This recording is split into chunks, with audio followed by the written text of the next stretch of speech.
The scream pierced the fluorescent-lit underground parking garage. "Help my mom! They beat my mom!" The little girl's desperate voice bounced off concrete walls as she clutched at her mother's limp form. Blood trickled from the woman's temple, her expensive suit now crumpled against the cold floor beside a luxury sedan. Three men in black suits stood blocking the car faces impassive in the harsh light. She deserved this lesson. A deep voice cut through the tension from behind them. The real lesson is for cowards. A man in maintenance coveralls stepped forward, his toolbox making a definitive thud as he set it down. He removed his work gloves deliberately, revealing scarred hands and eyes cold as steel. In 5 seconds, all three assailants were on the ground, their bodies crumpled in awkward angles, expressions frozen in confusion about what had just happened. The maintenance worker knelt beside the injured woman, his movements precise and practiced. "Stay calm. I know how to stop the bleeding." His fingers expertly applied pressure to the wound, his other hand reaching for supplies from his toolbox with practiced efficiency. The little girl watched tears streaming down her face. "Mommy, wake up." When the man looked up, face glistening with sweat, the injured woman's eyes fluttered open momentarily. Recognition flickered across her features. That man was Ethan Ward, 38 years old, former head of internal safety at Grant Tech Corporation, the very company where Sophia Grant served as CEO. The very same Sophia Grant who had terminated his employment 2 years ago after a workplace accident. The very same Sophia Grant who now lay bleeding in his arms. Ethan hadn't hesitated when he heard the child's cry. His military training had kicked in automatically, assess, act, protect. 8 years as a Navy SEAL had hardened his instincts, particularly in rescue operations and battlefield medicine. He transferred those skills to the corporate world until that fateful day when following protocol would have meant letting someone die.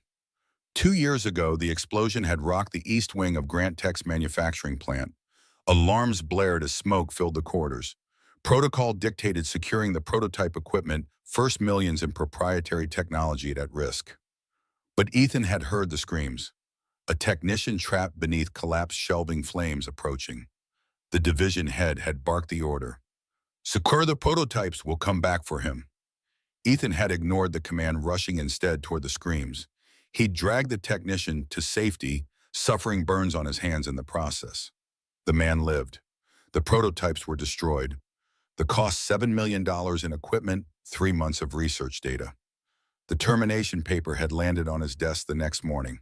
Sophia's signature at the bottom, her words still clear in his memory. "Safety is about protocols, not personal heroics, Ward. We can't retain employees who can't follow the rules."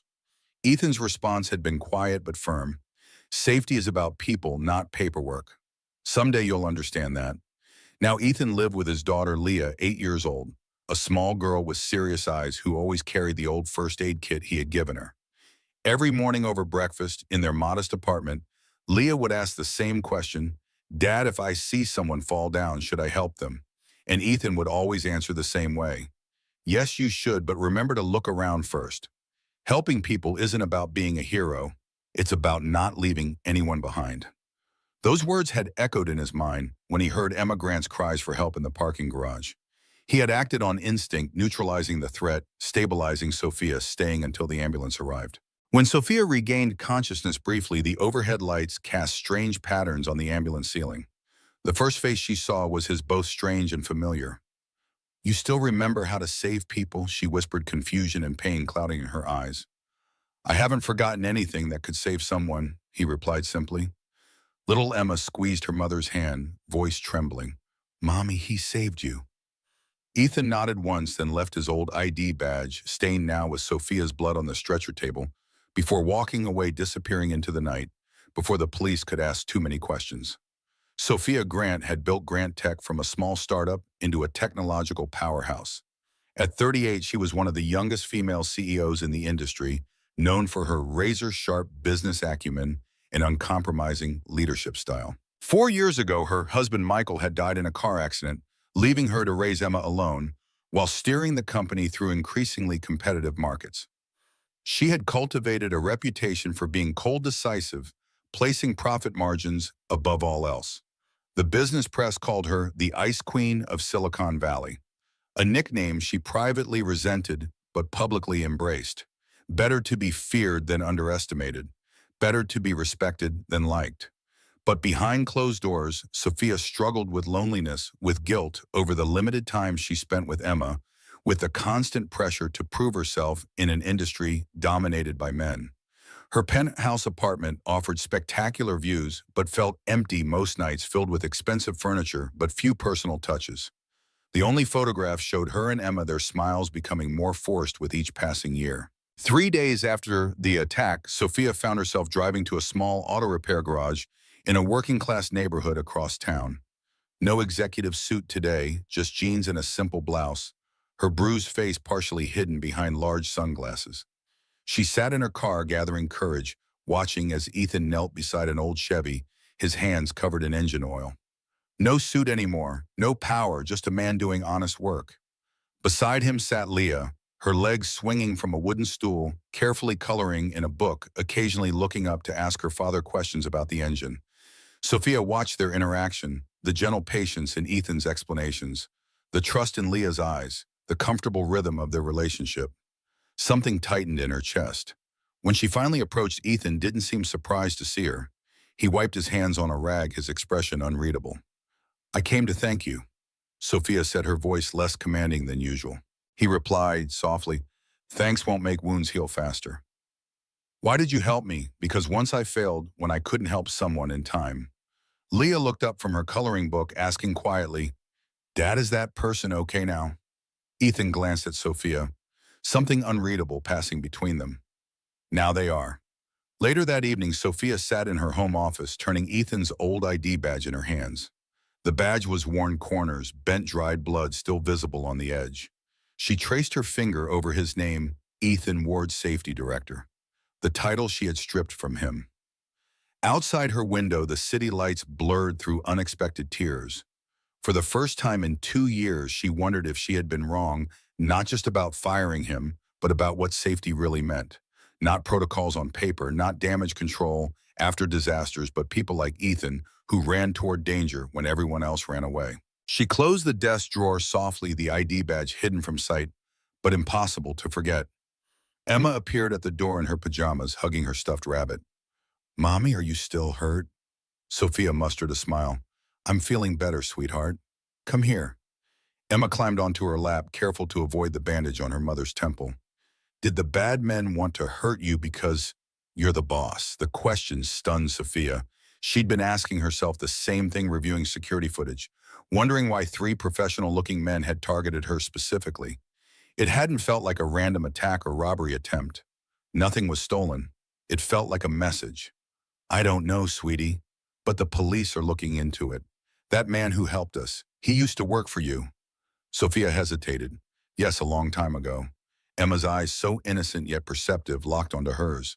"Then why did he help?" The question hung in the air, challenging all of Sophia's assumptions about human nature, about business, about the walls she'd built between herself and others. The next morning, Sophia returned to the garage with coffee and pastries. Ethan looked up from under the hood of a Mustang, surprise briefly crossing his features, before his expression returned to neutral. "I looked into your file," Sophia said, setting the coffee on a nearby workbench. "The accident that got you fired, you saved someone's life that day and broke company protocol doing it. The protocol was wrong." He wiped his hands on a rag, finally meeting her eyes. "You signed the termination paper yourself." "I know," her voice cracked slightly. "I know I did." Leah peeked around the corner of the garage office, then ran over with a bright smile. "Dad, is this the brave lady you saved?" Sophia knelt down to Leah's level, wincing slightly from her injuries. "Your dad's the brave one, sweetie." "I know," Leah beamed. "He saves everybody. He was a soldier before, and he showed me how to make bandages and stop bleeding and everything." Sophia glanced up at Ethan, who shrugged. "She asks a lot of questions. I figure better to teach her than have her learn the wrong way." "She's what, 7, 8, Ethan corrected. "Old enough to know how to help if she needs to." Watching Ethan with his daughter Sophia felt something shift inside her. This man whom she had dismissed as insubordinate, as a liability, had created something she hadn't. Despite all her success, a relationship built on trust, on teaching, on preparing for the real world rather than hiding from it. While Leah showed Emma her coloring books, Sophia lowered her voice. "The men who attacked me, I think it might be connected to something at work." Ethan's expression hardened. What kind of something? I've found some documents about safety violations at our Texas facility. Serious ones that were covered up. I was looking into them. And then you got jumped in a parking garage. Ethan's jaw tightened. Convenient timing. I need to know more about what happened 2 years ago. The real story, not what's in the official report. Why ask me? You made it clear my perspective wasn't valuable. Ethan's words cut deep, but Sophia pressed on. Because I think I made a mistake. And I think there might be more mistakes I don't even know about. Their conversation was interrupted by the sudden squeal of tires. A dark sedan accelerated toward the open garage door where they stood talking. Ethan reacted instantly, shoving Sophia sideways, then lunging for the children. They tumbled behind a heavy tool cabinet as the car smashed into the garage entrance, sending tools and parts flying before reversing and speeding away. In the chaos, Sophia found herself curled protectively around Emma, while Ethan shielded both children with his body. The moment stretched, hearts pounding, dust settling. Finally, Ethan moved, checking everyone for injuries. You okay? He asked Sophia, his voice calm despite what had just happened. She nodded, too shocked to speak. Emma clung to her, trembling. Leah appeared remarkably composed. Dad, that wasn't an accident, was it? No, sweetheart, it wasn't. Ethan's eyes scanned the garage, assessing damage and potential threats with military precision. As they gathered themselves, Sophia noticed a piece of paper that had been thrown into the garage, a note weighed down with a spark plug. She picked it up, hands shaking slightly. Stop investigating, or next time there won't be a warning. The police arrived 20 minutes later, but Sophia could tell they weren't taking the incident seriously. Just a hit and run, ma'am, probably teenagers. We'll file a report. After they left, Sophia turned to Ethan, who was already starting to clean up the damage to his workplace. Those men in the parking garage, this car, someone's sending me a message. Ethan straightened, his expression grim. Seems like you kicked a hornet's nest. I've been looking into past accidents at Grant Tech. There's a pattern of cover-ups going back years before I was even CEO. Something about the Texas plant explosion didn't add up. The same explosion that had cost Ethan his job. Ethan's eyes narrowed. What exactly didn't add up? Sophia hesitated, then decided to trust him completely. The official report blamed the technician you saved, said he violated safety protocols, caused the fire. But I found emails suggesting the safety systems had been deactivated for maintenance that day, maintenance that should have required evacuating that entire section. Who authorized that? Ethan asked, though his expression suggested he already suspected. Charles Reynolds, Vice President of Operations, your direct superior at the time. Understanding dawned on Ethan's face. And the person who recommended my termination most strongly. Sophia nodded. The same person who just became acting head of safety last month. For a moment, neither spoke, the implications hanging between them. Then Ethan looked at the two girls now sitting together on Leah's stool, Emma showing Leah something on her tablet. They're after you because you know too much, Ethan said quietly, and they're not above using violence. I need to know everything you remember about that day, about Reynolds, about the safety protocols that were supposedly in place. Ethan studied her face, looking for sincerity, for trustworthiness. Why come to me? Why now? Because you were right. Sophia's admission cost her, but she forced the words out. Safety is about people, not paperwork. And I think people are getting hurt because I forgot that. The next day, Ethan received an unexpected visitor at the garage. Sophia's assistant, Bradley, looked distinctly uncomfortable in the working-class neighborhood, his tailored suit and polished shoes marking him as an outsider. See, Grant asked me to deliver these to you. Bradley handed over a thick folder. They're the maintenance records for the Texas plant from 2 years ago. She thought you might want to review them before your meeting. Ethan took the folder, noticing how Bradley's eyes widened slightly at his oil-stained hands. Tell her I'll look them over. After Bradley departed, Ethan opened the folder at his workbench. Inside were not just maintenance records, but internal emails, inspection reports, and most damning, a memo from Reynolds instructing maintenance to expedite procedures by bypassing certain safety protocols during the upgrade. That evening, with Leah at a friend's house for dinner, Ethan spread the documents across his small kitchen table.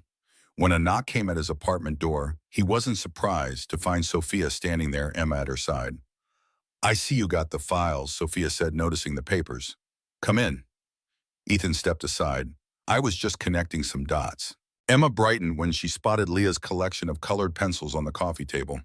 Can I draw while you talk? Ethan nodded, setting her up with paper and supplies while Sophia gravitated toward the kitchen table and its damning display. For the next hour, they pieced together what had really happened 2 years ago. Reynolds had been under pressure to meet production deadlines for a major client. The safety upgrades would have required shutting down production for 3 days. Instead, he'd ordered a partial bypass, creating the conditions that led to the explosion. And he blamed the technician, Sophia said, disgust evident in her voice, made him the scapegoat. And when I broke protocol to save him, I became the next convenient target. Sophia's gaze fell on a particular document, the termination notice with her signature. I trusted Reynolds. I believed what he told me about you. Ethan didn't respond immediately. Finally, he asked, what changed? Why investigate now? Last month, I found irregularities in the safety records for our Chicago plant. Small things at first, inspection dates that didn't match signatures from engineers who weren't on site. Then I discovered an entire section of safety violations that had been systematically buried by Reynolds and others. There's a culture of cutting corners, of prioritizing production over safety. I built that culture, Ethan. Her admission clearly pained her. I rewarded managers who delivered results without asking how they achieved them. Ethan studied her, seeing past the CEO exterior to the woman beneath one clearly wrestling with her role in creating a dangerous system. What happens now, he asked. I take these to the board, show them what's been happening, make changes from the top down. And if Reynolds finds out, that's why I came to you first. I need to understand exactly what happened from someone who was there, someone who sees what I missed. Their discussion was interrupted by Emma's voice. Mommy, look what I drew. The little girl held up a colorful drawing of 4 stick figures holding hands, too tall, too small, standing in front of what looked like a building. That's you. She pointed at one tall figure with long brown hair. And that's Ethan, and that's me, and that's Leah. And that's our new safety school where people learn not to get hurt. Sophia glanced at Ethan, something unspoken passing between them. Out of the mouths of babes. The following morning, Sophia walked into the Grant Tech executive offices with renewed purpose. Her assistant Bradley jumped up as she passed. Ms. Grant, Mr. Reynolds called an emergency board meeting at 10. He says it's about unauthorized access to confidential files. Sophia's steps faltered only slightly. When? 20 minutes ago. Everyone's gathering in the main boardroom. Thank you, Bradley. Sophia continued to her office, shutting the door behind her. She'd known confrontation was inevitable, but hadn't expected Reynolds to move so quickly. Someone must have tipped him off, perhaps Bradley himself, or someone monitoring the file access logs. She quickly backed up key documents to her personal drive, then selected specific emails to forward to her private account and Ethan's. As she worked, her phone buzzed with a text from Ethan. Be careful.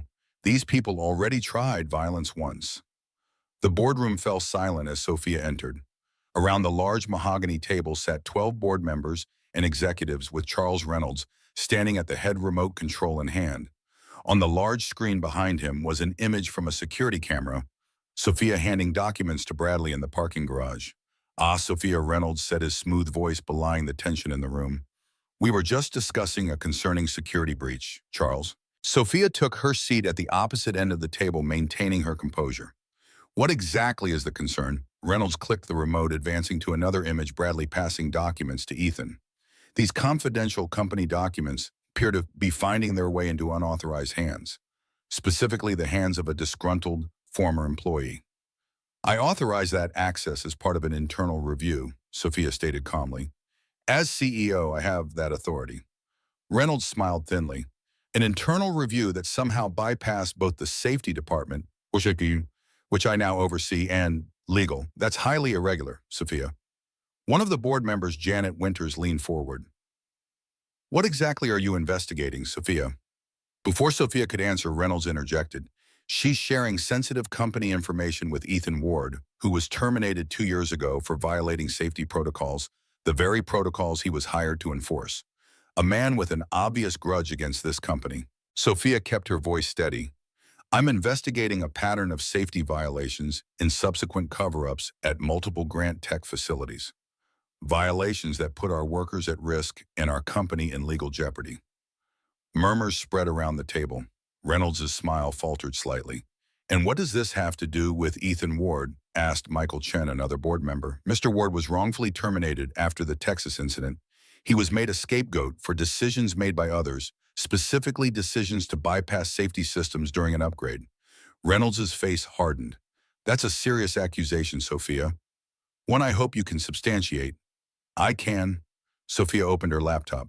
Would you like to see the emails ordering maintenance staff to expedite procedures by bypassing safety interlocks? Or perhaps the falsified inspection reports submitted after the fact? The room grew tense as Reynolds and Sophia locked eyes across the table. Finally, Janet Winters broke the silence. I think we should continue this discussion in executive session, she said carefully. Charles, Sophia, please give us the room. Outside in the hallway, Reynolds cornered Sophia by the water cooler. You're making a serious mistake, he hissed. You have no idea what you're meddling with. I know exactly what I'm doing, Charles. Cleaning up my company. His expression darkened. Your company. Don't forget who brought you in, who mentored you, who made you. You didn't make me, Charles. You used me. There's a difference, she stepped closer. And if anything happens to me, any more accidents, everything I've found goes public instantly. For a brief moment, something dangerous flashed in Reynolds' eyes. Then he composed himself, straightening his tie. The board won't side with you on this. You're throwing away your career on a crusade. Maybe, but at least I'll be able to look at myself in the mirror. When they were called back into the boardroom 30 minutes later, Sophia could tell from the expressions that the discussion had been heated. Janet Winter spoke first.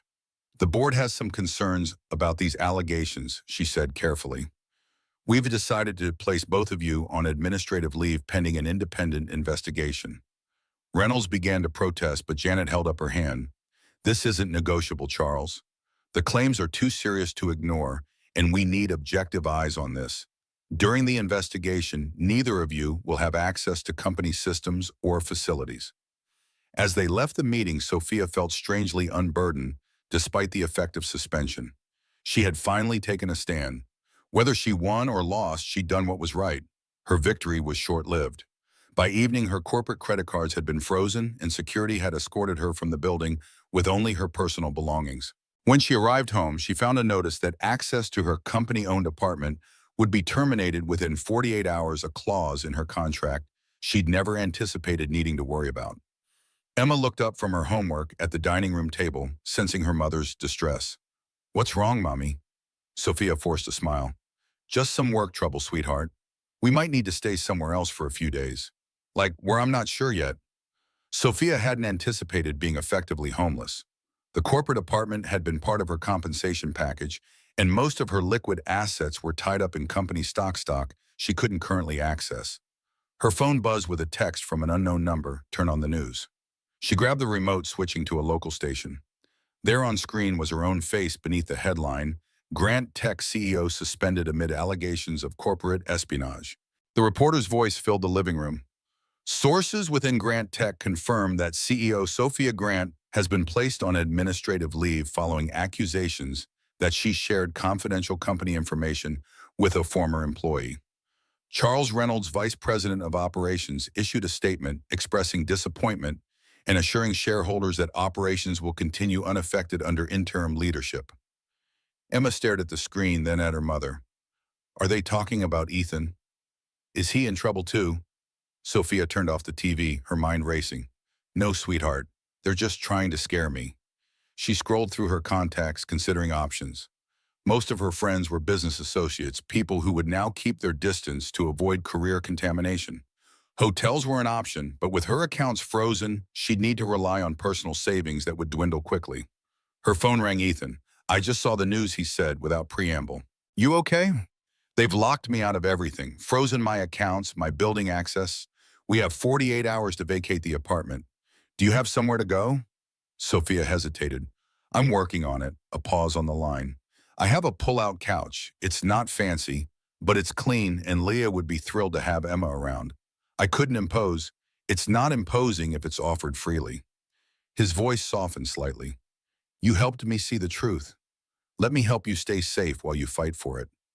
The next morning, Sophia and Emma arrived at Ethan's modest two-bedroom apartment with 2 suitcases and a box of essential belongings. The contrast with their luxury penthouse Couldn't have been more stark worn, but clean furniture, family photos on the walls, books stacked on shelves made from cinder blocks and boards. It was small but unmistakably a home in ways her designer apartment never had been. Leah greeted them enthusiastically, immediately pulling Emma to see her room and toys. Sophia stood awkwardly in the living room, feeling entirely out of place. Coffee, Ethan offered, gesturing toward a small kitchen where a pot was brewing. Please, Sophia set down her bag. Thank you for this. I know it's strange. Strange doesn't begin to cover it.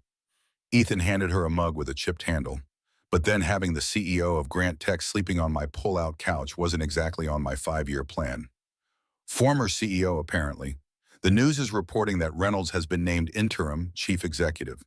They drank their coffee in silence for a moment, the sounds of the girls playing, drifting from Leah's room. I spent my whole life building that company, Sophia said finally, and it all disappeared in a day. Not everything. Ethan nodded toward the bedroom where Emma's laughter could be heard. You still have what matters most, and your integrity. That night, after the girls were asleep, Emma and Leah had insisted on a sleepover in Leah's room. Sophia sat on the pull-out couch that would be her bed, staring at her phone. The news had gotten worse. Not only had she been suspended, but Reynolds was now publicly suggesting that she had been working with Ethan to manipulate safety records as part of a planned lawsuit against the company. Her phone buzzed with texts from former colleagues, some expressing concern, others clearly distancing themselves from the fallout. Then came an email from Janet Winters. Be careful, Sophia. This goes deeper than you know. Watch your back. Ethan emerged from his bedroom dressed in sweatpants and a faded navy t-shirt. Can't sleep. Sophia shook her head. Janet Winters just warned me to watch my back. Smart woman. He sat in the armchair across from her. Reynolds isn't going to stop at character assassination. I never thought he'd go this far. I trusted him. Ethan studied her face. You've had a lot of illusions shattered this week. I've spent years thinking I was building something important. Now I'm not sure what I was building at all.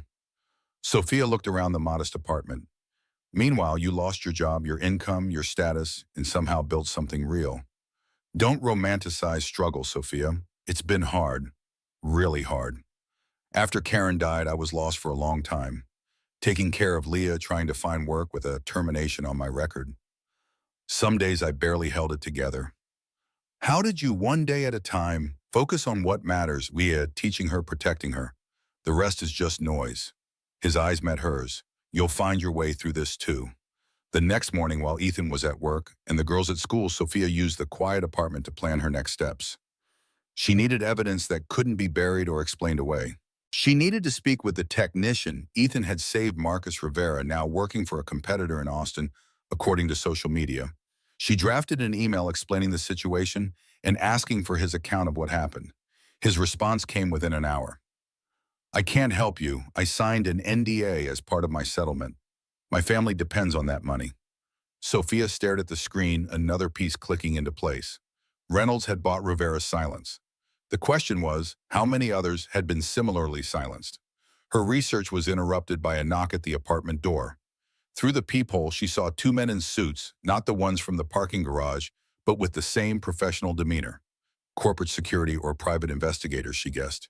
She remained silent, not opening the door. Ms. Grant, we know you are in there, one called through the door. We just want to talk about your situation. Sophia didn't respond, her heart racing. After several minutes, they left. She immediately texted Ethan. People looking for me came to your apartment. Corporate types. They're gone now, but they know I'm here. His response was immediate. Don't open the door for anyone. I'm coming home. 20 minutes later, Ethan arrived, checking the hallway and stairwell before entering. They know where you are. That's not good. How would they track me here? Your phone, your car, Bradley, knowing we were in contact. Doesn't matter now. We need to move you. Where? They'd find me at a hotel just as easily. Ethan paced the small living room, thinking, we need to get into Reynolds' office. Find concrete evidence of what he's been hiding. Breaking into the Grant Tech executive offices. Are you serious? Do you have a better idea?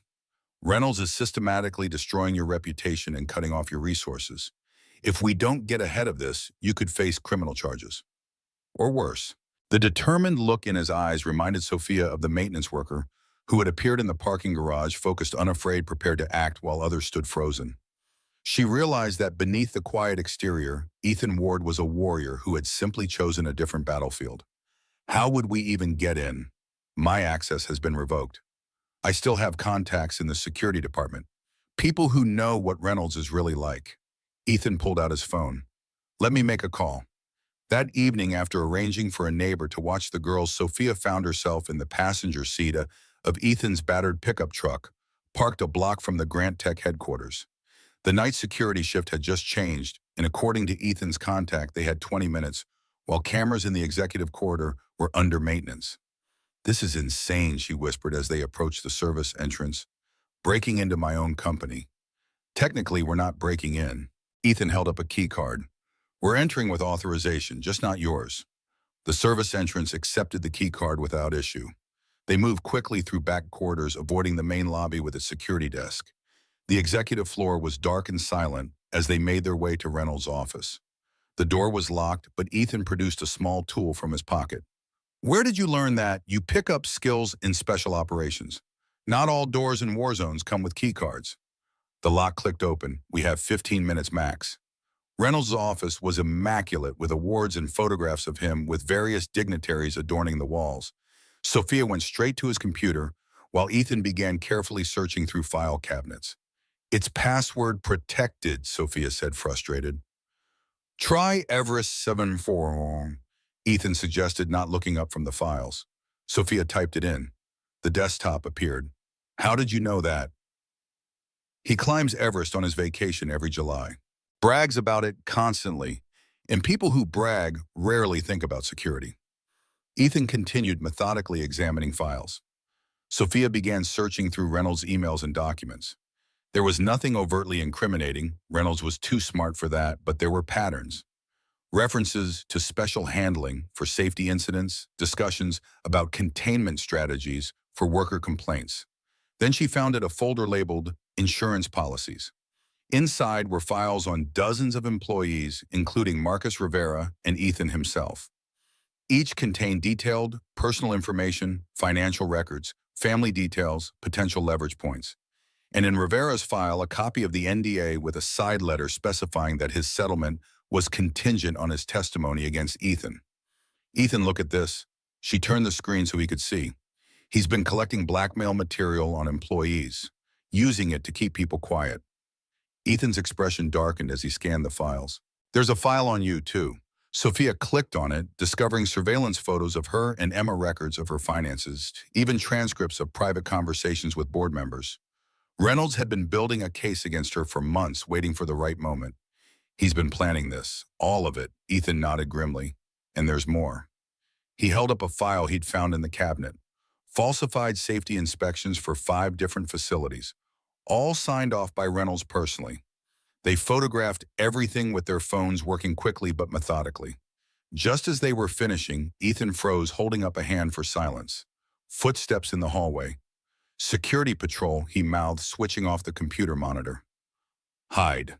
They ducked behind Reynolds' large desk as a flashlight beam swept under the door. The footsteps paused outside, then continued down the hall. Sophia realized she'd been holding her breath only when Ethan touched her arm gently. We need to go. Now. They retraced their steps to the service entrance, hearts pounding with every corner turned. Once back in Ethan's truck, Sophia let out a shaky laugh. I can't believe we just did that. I've never broken a rule in my life, and now I'm breaking into offices stealing files. Welcome to the other side of the rules, Sophia. Sometimes it's the only place truth lives. As they drove back to the apartment, Sophia scrolled through the photos they'd taken, building a mental case against Reynolds. He'd systematically created a culture of fear and silence, using both corporate power and personal blackmail to maintain control. The safety violations were just one part of a larger pattern of corruption. What now, she asked as they pulled into the apartment complex parking lot. Now we take this to someone who can use it, someone Reynolds doesn't control. The board is compromised. You saw the files. He has dirt on half of them. Then who? Ethan parked the truck, turning to face her fully. The Occupational Safety and Health Administration. Federal investigators who can't be bought off or threatened. And the press. Once this is public, Reynolds loses his advantage. The next day dawned with new purpose. While the girls were at school, Sophia and Ethan organized the evidence they'd gathered, creating a clear timeline of safety violations, cover-ups, and intimidation tactics. Sophia drafted a comprehensive statement detailing her own complicity through inaction and her commitment to making things right. Ethan watched her work, noting the transformation. The corporate executive who had once prioritized protocols over people was gone. In her place was a woman determined to protect those she had previously overlooked. Their work was interrupted by Ethan's phone ringing. The caller ID showed Leah's school. "Mr. Ward, this is Principal Davis. There was an incident at pickup. A man tried to collect Leah, claiming to be her uncle. When questioned, he left quickly. Emma Grant is also missing from aftercare. We've called the police." Ethan's face went ashen. "What do you mean missing?" "She was signed out by a woman claiming to be Ms. Grant's assistant. The woman had proper ID and knew the security password." Sophia, who had been watching Ethan's expression change, was already on her feet. "What's happened?" "Someone took the girls." Ethan's voice was deadly calm, but his eyes burned with focused rage. "We need to go. Now." They raced to the school where police were already taking statements. Sophia provided a description of her actual assistant, confirming that no one had been authorized to pick up Emma. Ethan paced like a caged animal, his military training evident in his controlled movements and hyper-awareness. As they were speaking with detectives, Sophia's phone rang, an unknown number. "Ms. Grant." A familiar voice. "Reynolds. You seem to have misplaced something valuable." "As have I." "Where are they?" Sophia's voice shook with rage and fear. "Safe for now, but that could change if certain files don't return to where they belong. All copies, all evidence." Ethan, watching Sophia's face, could tell immediately who was calling. He gestured for her to put it on speaker. "If you've touched our daughters," Ethan began, his voice terrifyingly quiet. "Mr. Ward." Reynolds sounded unsurprised to find him there. Always the hero, but this time heroics won't help. "This is business. Taking children is not business," Sophia snapped. "It's a federal crime." Reynolds' voice hardened. "So is corporate espionage, industrial sabotage, breaking and entering. Shall I continue the warehouse on Canton Street? 1 hour. Come alone, bring everything you took, and the children go home unharmed." The call ended. Sophia looked at Ethan, terror and determination warring in her expression. "We have to go." "It's a trap," Ethan said flatly. "He doesn't intend to let any of us walk away from this." The detective, who had been listening, frowned. "We can send officers?" "No," Ethan cut him off. "If Reynolds sees police, we don't know what he'll do." He turned to Sophia. "I need to make a call. Someone I trust." While the police continued their investigation, Ethan stepped away, speaking quietly into his phone. When he returned, his expression had changed, focused, almost predatory. "I have a plan, but you need to trust me completely." "Whatever it takes," Sophia said without hesitation. "Just get our girls back." The warehouse on Canton Street was in an industrial area largely deserted after business hours. Sophia parked her car where instructed, then walked alone toward the building's side entrance. In her hand was a USB drive containing all the evidence they had gathered. Around her neck hung a small pendant, new given to her by Ethan before they separated. Inside the warehouse was dimly lit with shipping containers, creating a maze of corridors. Reynolds stood in a cleared area at the center, flanked by 2 men, the same ones who had come to Ethan's apartment. Of the girls, there was no sign. "Where are they?" Sophia demanded, stopping several yards away. Reynolds smiled thinly. "Safe. Show me what you brought." Sophia held up the USB drive. "Everything we took from your office." "Now where are my daughter and Leah?" Reynolds gestured to one of his men, who disappeared behind a shipping container, returning moments later with the girls. Emma and Leah looked frightened but unharmed, holding hands tightly. Leah's expression brightened slightly when she saw Sophia, but Emma began crying. "Mommy, it's okay, sweetie," Sophia called, fighting to keep her voice steady. "Everything's going to be fine." Reynolds extended his hand. "The drive." Sophia hesitated. "How do I know you won't hurt us once I hand this over?" "You don't, but you have no choice." Reynolds' smile was cold. "Your maternal instinct overrides your business sense. It always was your weakness." Slowly, Sophia walked forward, the USB drive extended. As Reynolds reached for it, she asked quietly, "Why Charles?" "We built the company together." "Why risk everything like this? Because you started believing your own press." "Sophia, thinking you built Grant Tech when I was the one who made all the hard decisions, who kept the machine running while you played CEO." His voice hardened. I earned this company. You were just the acceptable face we put on it. As his fingers closed around the drive, the pendant at Sophia's throat suddenly emitted a high-pitched beep. Reynolds froze confused. What is... The warehouse doors burst open. Men in tactical gear swarmed in from multiple entrances, weapons raised. Down. Down, everyone. Down, chaos erupted. Reynolds' men reached for weapons but were quickly subdued. Reynolds himself lunged for Sophia, grabbing her arm roughly, but suddenly staggered backward, an expression of shock on his face. Behind him stood Ethan, eyes cold, fists still extended from the precise strike he delivered to a pressure point in Reynolds' shoulder.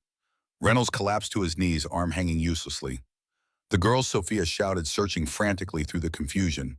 Here, Ethan's voice from behind a container.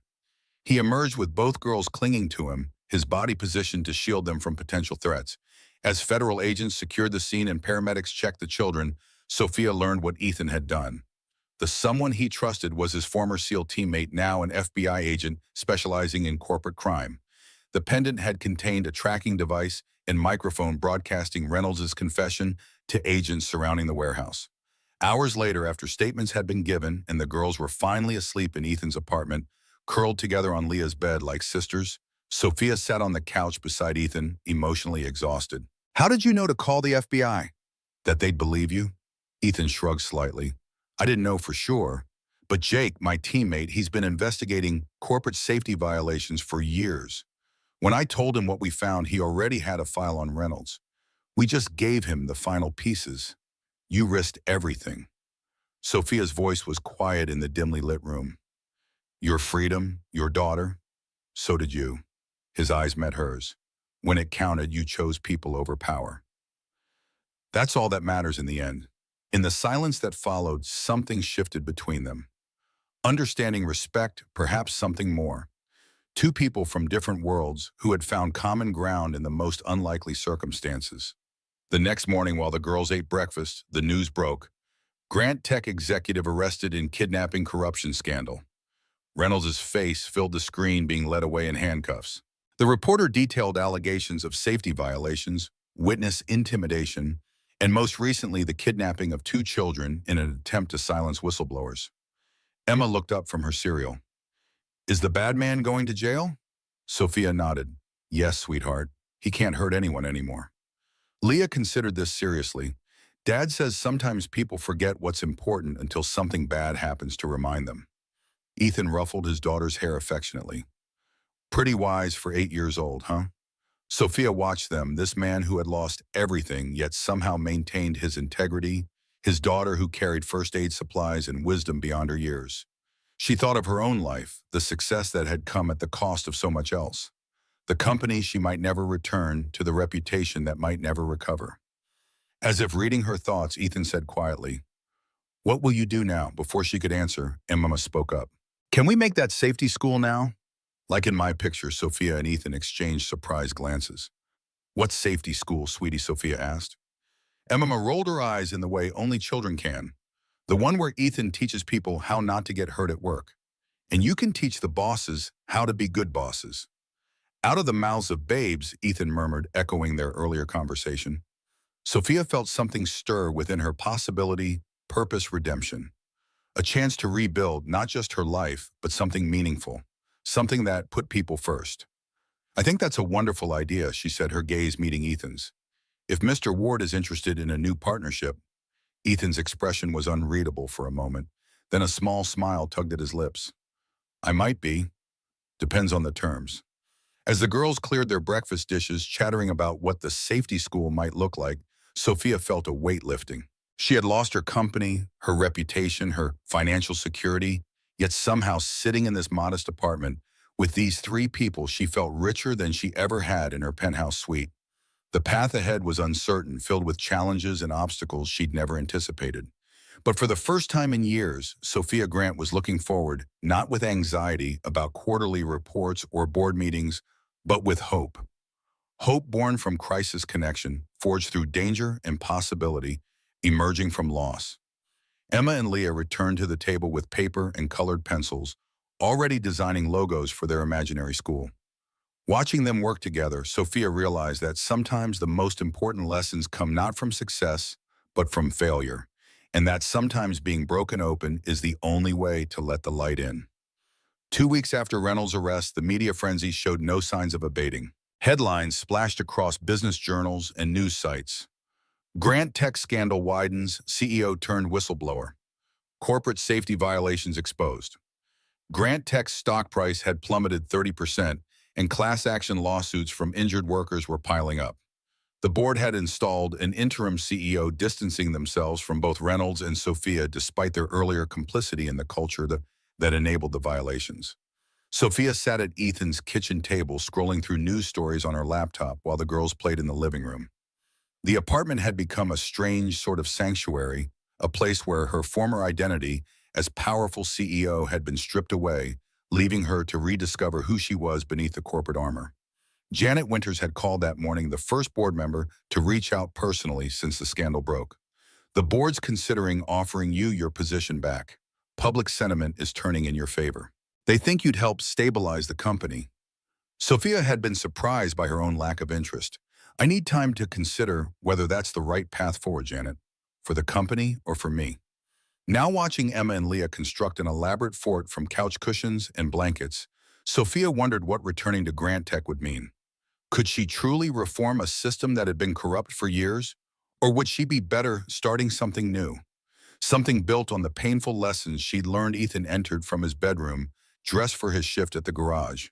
The bruise on his dress from the warehouse confrontation had faded to a yellowish smudge. He paused, noticing her thoughtful expression.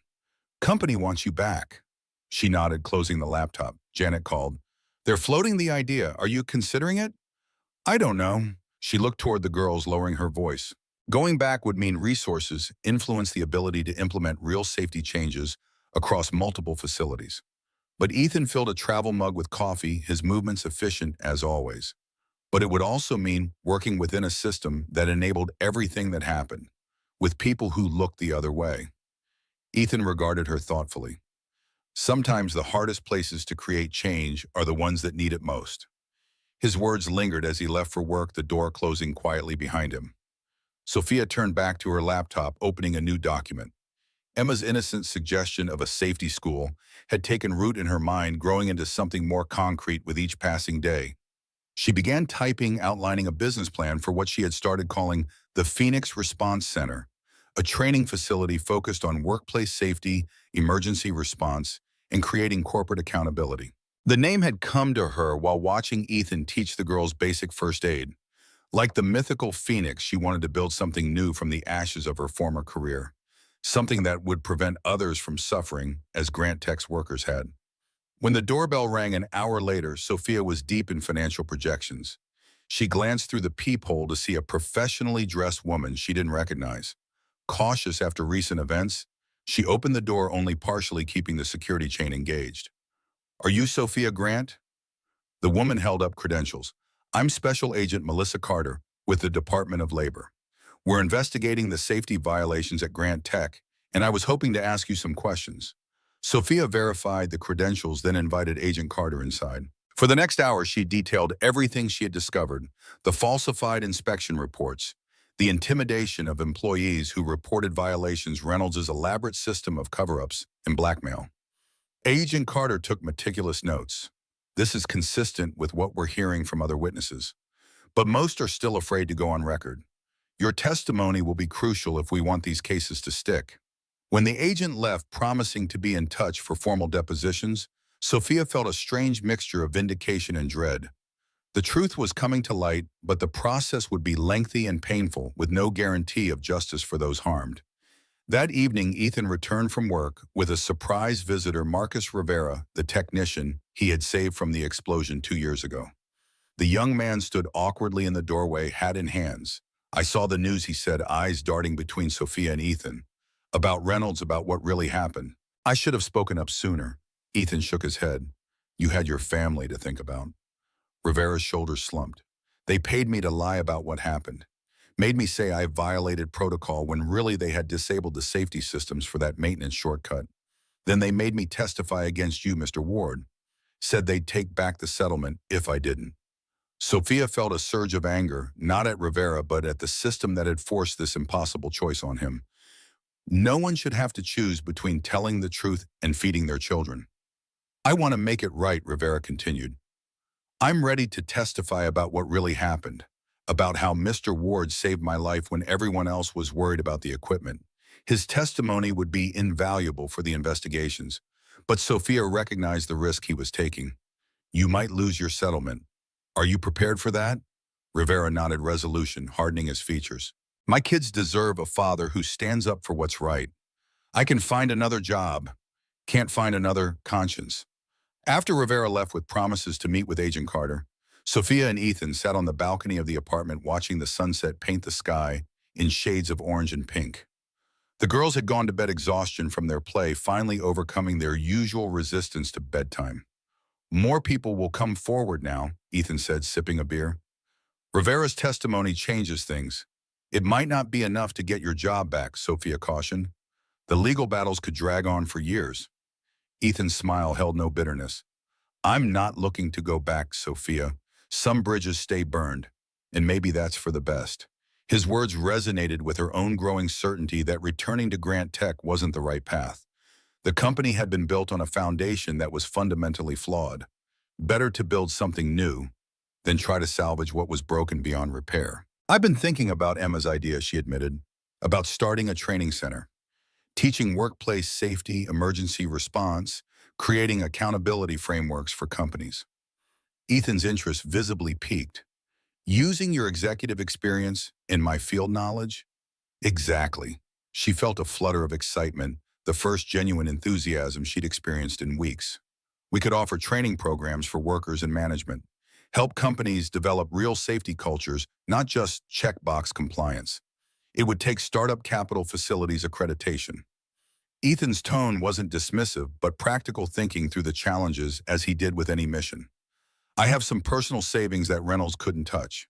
And once the legal situation settles, I should regain access to my investments. Not CEO-level wealth, but enough to start something meaningful. Their conversation stretched into the night, possibilities unfurling between them. By the time they finally went to sleep, Sophia on the pull-out couch that had become her bed, Ethan to his room down the hall, the Phoenix Response Center had evolved from vague concept to nascent reality. The next morning brought a harsh return to their ongoing challenges. Sophia's phone rang early, her attorney, with troubling news. Reynolds had been granted bail, despite the kidnapping charges, his wealth and connections overriding the prosecutor's concerns about flight risk. Is that even possible? Sophia paced the kitchen, keeping her voice low to avoid waking the girls. He took children hostage. His attorney argued successfully that it was a custodial dispute, not a kidnapping. The lawyer's tone conveyed his frustration. They're painting it as a misunderstanding between corporate colleagues, not the criminal act it was. After the call ended, Sophia found Ethan in the living room, his expression making it clear he had overheard enough to understand. Reynolds won't stop coming after us just because he's facing charges. If anything, he's more dangerous now. We should move the girls somewhere safer, Sophia suggested. My sister has a place in Colorado. Ethan shook his head firmly. Running shows fear, and fear gives him power. We stay, but we're smart about it. His military background surfaced in the calm assessment of threat and response. New security protocols. The girls don't go anywhere alone. We vary our routines, watch for surveillance. Their conversation was interrupted by Leah's sleepy voice from the hallway. Dad, why are you talking about bad guys so early? Ethan's demeanor shifted instantly, the strategic planner replaced by the gentle father. Just some grown-up problems, kiddo. Nothing for you to worry about. How about pancakes? While Ethan made breakfast with the girls, Sophia received another call, this one from Janet Winters, speaking not as a board member, but as a friend. Reynolds has allies on the board still, Janet warned. Be careful what information you share with anyone connected to Grant Tech, including me. The warning heightened Sophia's unease. Reynolds' reach extended further than they'd realized, his influence embedded in the corporate structure like roots of an invasive plant. Cutting him out wouldn't be as simple as removing one corrupt executive. That afternoon, Sophia drafted a formal statement declining the offer to return as CEO of Grant Tech. Her attorney advised against making it public until the investigations progressed further, but the decision itself brought unexpected relief. She was choosing a different path forward, one aligned with her evolving values rather than her former ambitions. While the girls were at school the next day, Sophia and Ethan visited potential locations for the Phoenix Response Center. Most were well outside their price range, but a small building in a working-class neighborhood caught their attention, formerly a community center, now vacant and in need of renovation. The owner, an older man named Frank Martinez, recognized Ethan immediately. "You fixed my daughter's car last month. Wouldn't take full payment when you found out she was a single mom." Ethan shrugged, uncomfortable with the recognition. Just did what made sense. Frank studied them both clearly, connecting Ethan with the Sophia Grant he'd been seeing on the news. "You two starting some kind of business?" Sophia explained their vision for the center, training in workplace safety, emergency response, creating accountability in corporate environments. A place where both workers and management could learn to prioritize human lives over profit margins. Frank nodded slowly, then named a rent figure significantly below market value. "Place needs work, but the bones are good, and what you're doing, it matters. My brother lost his arm in a factory accident 20 years ago. Company called it operator error, but everyone knew they'd been cutting corners on machine maintenance. They signed a 6-month lease that afternoon with options for renewal and eventual purchase. As they walked through the empty space, Sophia could already envision what it would become. Training rooms, simulation areas, offices for consultations with businesses seeking to improve their safety cultures. We'll need equipment instructors, Ethan said, his mind working through practical considerations. Certification courses, insurance marketing to get the first clients in the door. Sophia nodded, making notes on her phone. And we'll need to develop relationships with regulatory agencies, legal experts in workplace safety, medical professionals who can teach advanced first aid. The project energized them both, providing focus amid the ongoing stress of investigations and legal proceedings. Each brought different strengths to the partnership. Sophia's business acumen and corporate connections balanced by Ethan's practical experience and integrity. Together, they created something neither could have built alone. The girls proved equally enthusiastic, spending hours after school, drawing logos and making signs for the center. Emma's artistic talent emerged in colorful depictions of people helping each other, while Leah contributed practical ideas about what kids should learn about first aid. "We could have classes for children too," Leah suggested one evening as they all worked on plans at the kitchen table, "so they know what to do in emergencies." Her suggestion prompted a new dimension to their business model: community classes offered at reduced rates or free, ensuring that potentially life-saving knowledge wasn't restricted to those who could afford it. As renovation on the building began, funded by Sophia's remaining savings, the first real obstacle emerged. Their application for business permits was mysteriously delayed, caught in bureaucratic limbo, despite meeting all requirements. When Ethan visited the permitting office to inquire, the clerk was apologetic but evasive. "Looks like there's been a flag placed on this application," the clerk murmured, glancing around nervously. "Can't tell you more than that." Ethan reported this to Sophia that evening, both recognizing Reynolds' influence at work. "He still has people in his pocket, even from jail. Connections in local government, former colleagues willing to create obstacles." Sophia's frustration mounted. "We've done everything by the book. What more do they want?" "They want us to give up," Ethan said simply.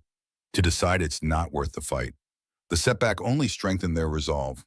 While Sophia worked legal channels to address the permit issues, Ethan accelerated renovations on the parts of the building that didn't require additional permissions. They adapted, finding alternate routes forward when direct paths were blocked. Their resilience attracted attention. A local news station ran a feature on the Phoenix Response Center, framing it as a story of redemption and corporate accountability. The publicity brought unexpected allies, former Grant Tech employees offering to volunteer, safety experts willing to serve as instructors, community members showing up with tools and supplies for the renovation. Reynolds, watching from the sidelines while awaiting trial, intensified his counter efforts. Anonymous negative reviews appeared online for a business that hadn't even opened. Suppliers suddenly canceled orders, citing scheduling conflicts. The contractor handling major electrical work quit without explanation, leaving crucial systems incomplete. Each morning brought new challenges, new evidence of their opponent's determination to see them fail. Yet each evening found them still, standing still, moving forward inch by hard-won inch. One night, after a particularly difficult day of setbacks, Sophia found Ethan sitting alone on the building's roof, staring at the city lights. The renovation below was progressing, despite the obstacles: walls, framed training rooms taking shape, the bones of their vision becoming tangible reality. Sometimes I wonder if we're crazy, she admitted, sitting beside him on the makeshift bench, taking on something this big with so many forces aligned against us. Ethan's gaze remained on the distant skyline. Maybe we are, but I'd rather be crazy than complicit. His simple statement crystallized what had been forming in Sophia's mind for weeks. The true measure of a life wasn't success as defined by corporate standards, profit margins, market share, stock prices. It was the courage to stand for something meaningful, even when that stand came at personal cost. I spent 20 years climbing to the top, she reflected, only to discover I was on the wrong mountain all along. Ethan turned to her, then really seeing her perhaps for the first time not as the CEO who had fired him, not as the whistleblower who had exposed corruption, but as a woman finding her own truth amid the wreckage of her former certainties. The moment stretched between them, charged with unspoken possibility. Then Leah's voice called from the stairwell, breaking the tension. Dad, Emma, and I finished the sign. The girls emerged onto the roof, carefully carrying a hand-painted banner between them. In colorful letters surrounded by drawings of people helping each other, they had written, Phoenix Response Center, anyone can save someone. Ethan embraced his daughter, pride evident in his expression. That's perfect, kiddo. Sophia felt her throat tighten as Emma looked to her for approval. It's more than perfect, she managed. It's exactly what we're trying to build. That night, as they drove home, the car fell silent when they turned onto Ethan's street. 3 police cruisers sat outside his apartment building, lights flashing in the darkness. Uniformed officers stood talking with neighbors, flashlights sweeping across the parking lot. Ethan parked a block away, instinct telling him to assess before approaching. Stay in the car with the girls. I'll find out what's happening. Sophia watched him approach an officer, noted the change in his body language as he received whatever news was being delivered. When he returned to the car, his expression was grim. Someone broke into the apartment, took everything apart, slashed furniture, spray-painted threats on the walls. Emma began to cry softly in the back seat. Leah put an arm around her friend's shoulders, her own face pale but composed. Is it the bad man again, Dad? Ethan met his daughter's eyes in the rearview mirror, not sugarcoating but keeping his explanation age-appropriate. Probably someone working for him, yes. But the police are here and we're all safe. That's what matters most. They checked into a hotel for the night, the girls finally falling asleep in one of the double beds, while Sophia and Ethan sat at the small table by the window speaking in hushed tones. We need to step up security at the center, Ethan said, his tactical mind assessing vulnerabilities. Security cameras, better locks, maybe a monitoring service. Sophia nodded, but her thoughts had moved beyond defensive measures. This is escalation. Reynolds is getting desperate, which makes him more dangerous. We need to end this once and for all. How the trial is months away, and he's still got money and influence, even while out on bail.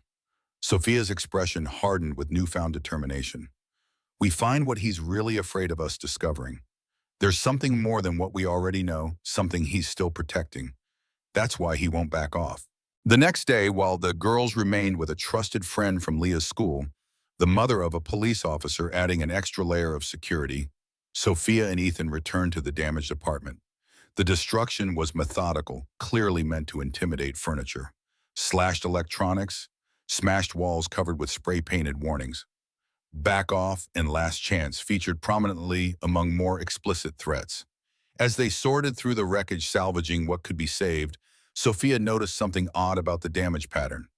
Nothing was missing, not valuables, not documents. The intruders had destroyed but not taken. They weren't looking for anything, she realized. This was pure intimidation. Ethan nodded grimly, surveying his daughter's room where even stuffed animals had been torn apart. Which means Reynolds is afraid we already have whatever he's worried about, or that we'll find it somewhere else. That afternoon, while filing police reports and arranging for repairs, Sophia received an unexpected call from Bradley, her former assistant at Grant Tech. I need to talk to you, he said, voice tight with anxiety. Not over the phone. It's about Reynolds. They met at a coffee shop downtown, Bradley nervously checking over his shoulder every few minutes. I've been helping the federal investigation, he admitted, turning over documents, providing context for emails. Reynolds found out somehow. Sophia felt a chill. Has he threatened you? Bradley's laugh held no humor. Directly, no. But my sister's car brakes failed yesterday. Mechanics said the line had been cut. Then this morning, my apartment door had a red X painted on it. The pattern was clear. Anyone helping build the case against Reynolds was being targeted with escalating levels of intimidation. She had to end this before someone got seriously hurt. What do you know that has him so worried? Sophia pressed. There must be something specific he's trying to keep buried. Bradley hesitated, then slid a USB drive across the table. Engineering reports from the Texas plant. Not just about the explosion, but about design flaws in the medical devices manufactured there. Flaws that Reynolds knew about, but didn't disclose to regulators. He was cutting corners to meet production targets, and people died. As a result, Sophia stared at the small device, understanding its significance. This wasn't just about workplace safety violations anymore. This was knowing willful negligence that had led to fatalities among consumers, a criminal offense with much heavier penalties than what Reynolds currently faced. How many people, she asked, voice barely above a whisper. At least 17 deaths that I know of, Bradley replied. Maybe more that haven't been connected yet. Reynolds buried the reports, paid off the families with NDAs, recalled products quietly under different pretexts. Sophia pocketed the drive, her mind racing. This evidence would ensure Reynolds faced justice, but it also significantly raised the stakes. If he'd gone to such lengths to hide these deaths, there was no line he wouldn't cross to protect himself now. Be careful, Bradley warned as they parted.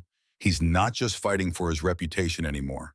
He's fighting to stay out of prison. When Sophia shared the new information with Ethan that evening, they both recognized the gravity of what they'd uncovered. This goes to the Department of Justice immediately, Ethan said, and we need to completely rethink our security precautions. They relocated temporarily to a small house outside the city belonging to Ethan's former SEAL teammate Jake. The rural property offered strategic advantages, limited access points, clear sight lines, distance from neighbors who might be manipulated or endangered. The girls adapted to the change with remarkable resilience, framing it as an adventure rather than a retreat. Jake's house had a large backyard where they could play safely, and the break from city routine provided welcome distraction from recent stresses. Sophia and Ethan took turns driving into the city to oversee continued renovations at the Phoenix Center, never establishing a predictable pattern that could be tracked. The USB drive and its damning contents had been turned over to federal prosecutors, adding new charges to Reynolds' case and eliminating the possibility of a lenient plea deal. Despite their precautions, an undercurrent of tension remained. Reynolds had gone silent, no new threats, no interference with the center's progress, no suspicious incidents. The absence of opposition felt more ominous than direct confrontation, suggesting he was planning something more significant than petty intimidation. We need to draw him out, Ethan said one evening as they reviewed security footage from the center. Force him to make a move on our terms, not his. Sophia considered the strategy, recognizing its roots in military tactics. What did you have in mind? I'd announce the center's opening. Make it a public event, media coverage, the whole works. Make it look like we're claiming victory. It would provide the perfect opportunity for Reynolds to strike, but also allow them to prepare to control the environment to be ready for whatever he attempted. A calculated risk, but potentially their best chance to end the stalemate. They spent the next week laying groundwork, informing trusted law enforcement contacts, installing additional security measures at the center, planning for every contingency they could imagine. The announcement went out. The Phoenix Response Center would officially open its doors the following Saturday with demonstrations of workplace safety techniques, first aid training, and presentations on corporate accountability. Media response was immediate and enthusiastic, framing the center as a phoenix rising from the ashes of corporate corruption. Several prominent business leaders announced their attendance, eager to associate themselves with the positive narrative of reform and responsibility. Even Janet Winters confirmed she would be there, representing a faction of the Grant Tech Board interested in rebuilding the company's damaged reputation. The night before the opening, Sophia found herself unable to sleep. She sat on the porch of Jake's house, wrapped in a blanket against the autumn chill, stars brilliant above in the rural darkness. Tomorrow would either mark the beginning of a new chapter or bring a final confrontation with the man who had once been her mentor and was now her most dangerous adversary. Ethan joined her silently, offering a mug of tea before taking the chair beside her. You should be resting. Big day tomorrow. My mind won't stop racing, she admitted, planning for everything that could go wrong. That's normal before a mission, he assured her. The key is not letting it paralyze you. They sat quietly for a while, the silence comfortable between them. Over the past weeks, their relationship had evolved from reluctant allies to genuine partners, developing a rhythm and understanding that neither had anticipated. What happens after tomorrow? Sophia finally asked, giving voice to the uncertainty that had been growing alongside the center itself. Assuming everything goes as planned and Reynolds is finally contained. Ethan considered the question carefully. We build something that matters, something that helps people, something that reminds us why we started this in the first place. His answer was simple yet profound, focusing not on obstacles but on purpose. It reminded Sophia of what had drawn her to this path despite its difficulties, the chance to create something meaningful, something that put human welfare above profit margins and corporate hierarchies. In battle, Ethan continued, his voice soft in the darkness. Fear is a luxury you can't afford. When things get worse, instinct and training take over. Tomorrow, whatever happens, we'll be ready. His quiet confidence steadied her, as it had throughout their unlikely partnership. Whatever came next, Reynolds' final play, the center's future, their own evolving relationship, they would face it together with clear purpose and mutual trust. The morning of the opening dawned clear and crisp sunlight streaming through the Phoenix Center's newly installed windows. Sophia and Ethan arrived early, overseeing final preparations, while security teams conducted thorough sweeps of the building and surrounding area. The girls remained at Jake's house, safely distanced from potential danger, though they had extracted promises to be brought to the center once the event concluded successfully. By 10 o'clock, the center hummed with activity. Local media set up cameras near the small stage where Sophia would deliver opening remarks. Community members began to arrive, along with business representatives and safety professionals curious about the new initiative. Plainclothes officers mingled with the crowd, alert for any sign of Reynolds or his associates. At precisely 11, Sophia stepped up to the microphone, Ethan standing supportively nearby. She looked out at the gathered faces, some familiar, some new, all representing the community they hoped to serve. Welcome to the Phoenix Response Center, she began, her voice steady despite the undercurrent of tension. We founded this center on a simple belief that every person deserves to return home safely at the end of their workday. That no profit margin is worth a human life.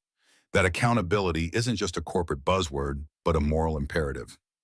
As she spoke, Ethan scanned the crowd continuously, hyper-aware of every movement, every unfamiliar face.